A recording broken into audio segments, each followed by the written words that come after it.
When we bring in a team or when we do work in a group, we have to be really mindful of people's need to save face and to have a place within an organization.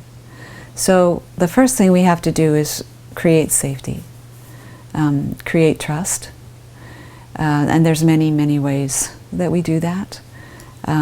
What I find very often is that even people who've worked a long time with each other, they don't actually know each other. They know their stories of each other.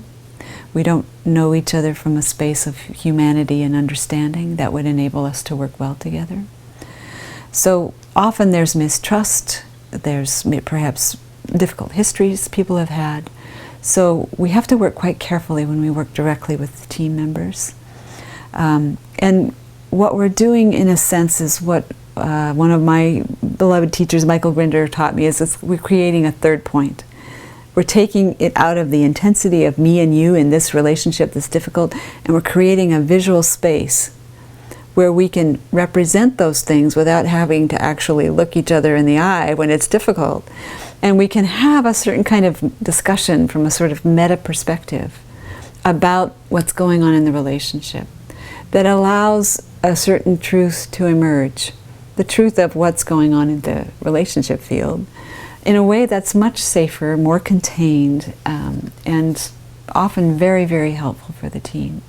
And of course, you know, we're very careful in the work that we do to create a framework that is free from judgment, that is free from blame, that is respectful, that is working towards the solutions and goals that people desire, that values and appreciates the strengths that they bring.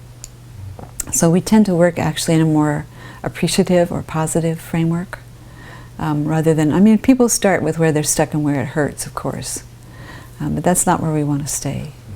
So we're very much a solution-focused way of working. It takes time, and sometimes if there's really quite a difficult level of conflict, we have to break things into smaller pieces and work on things in bits, you know, to begin to soften this and work that.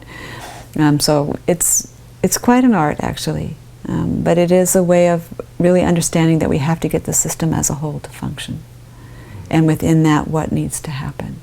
And it's a way of working also very respectfully with each individual who's a part of that team.